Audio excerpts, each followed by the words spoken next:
We don't have to have it all together to be called by God, and that is beautiful.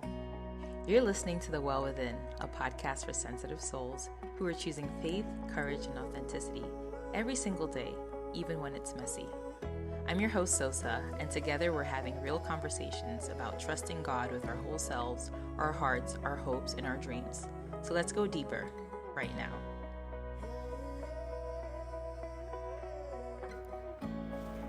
Welcome back to The Well Within. It's your girl, Sos, and this is kind of a raw episode today. There is no outline. There is no structure to this.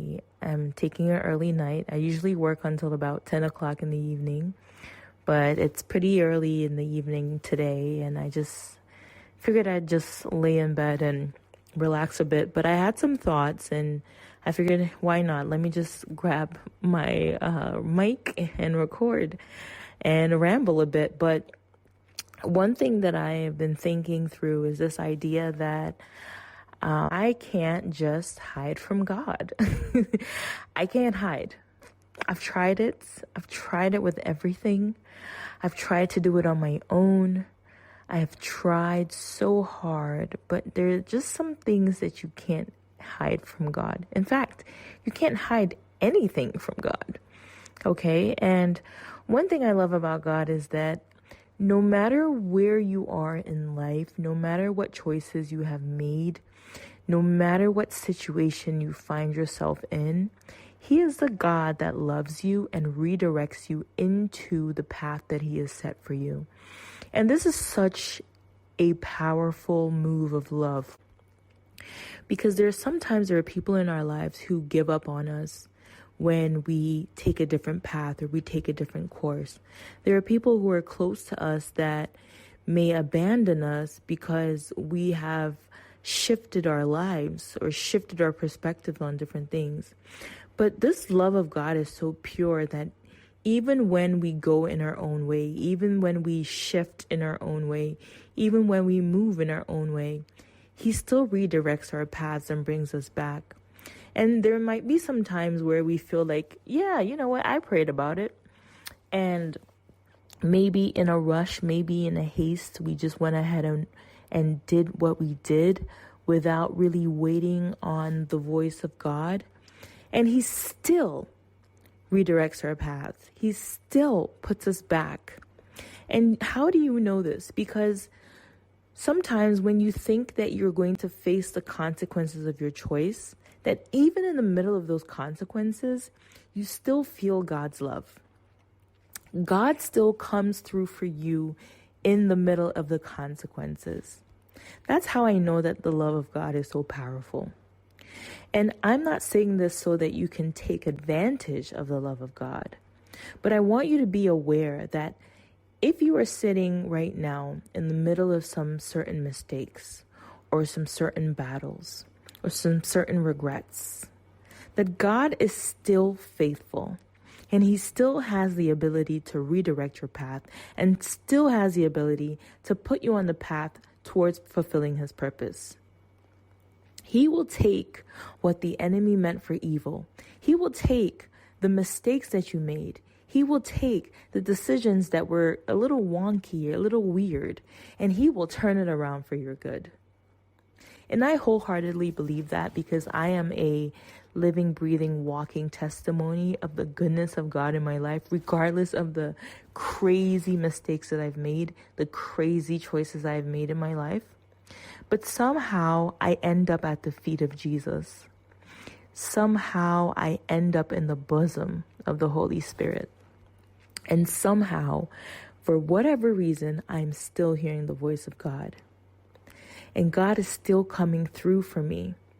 Even in my states of remorse, because I know sometimes we get very emotional, right? We think we've made such big mistakes that our lives are over. We think that the decisions that we've made will never, ever, ever put us on a new path. But what I'm saying today is that those decisions were still meant to be made. Those mistakes were still meant to be made because sometimes God uses those things to draw you in deeper, to solidify the relationship with you. He allows those things to happen so that you can get closer and deeper. Sometimes a relationship isn't just built on desire. Sometimes a relationship isn't just built on presence. And so sometimes God is like, all right, well, you want to go on your own? Fine. Sometimes you realize that, yeah, God, you knew what I was getting into and you allowed it anyway because you knew that it was going to turn around for my good regardless. You knew that maybe I would learn some lessons in this situation that would draw me closer to you, that will make me cling on to you a little stronger, a little harder.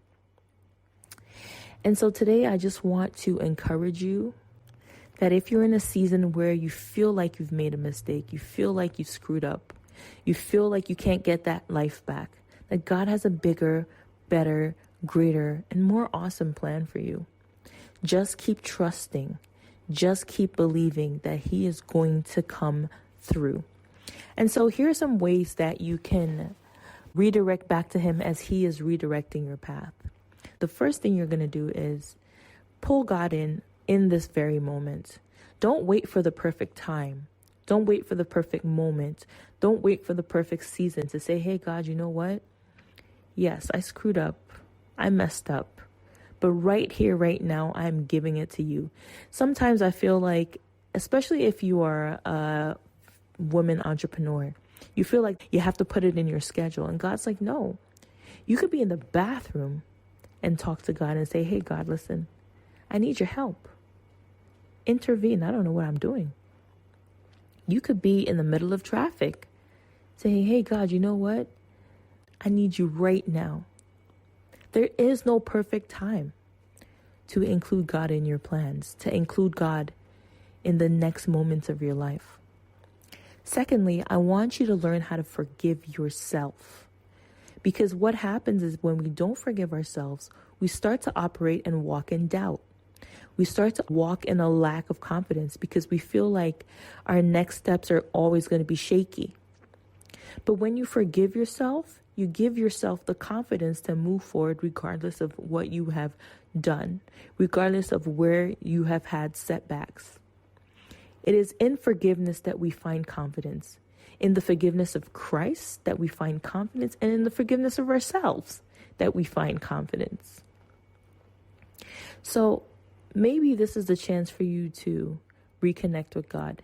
Maybe this is also a chance for you to write down all the things that you feel like you need to forgive yourself for.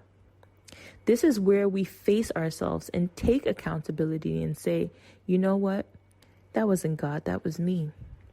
That choice, I made that choice out of comfort in the moment. I made that choice out of loneliness. I made that choice out of frustration. I made that choice out of impatience. But I forgive myself because I know that God has forgiven me. And so this is how I believe that we can redirect ourselves right back into His bosom, because He cares for us and He will never leave us and He will never, ever, ever forsake us.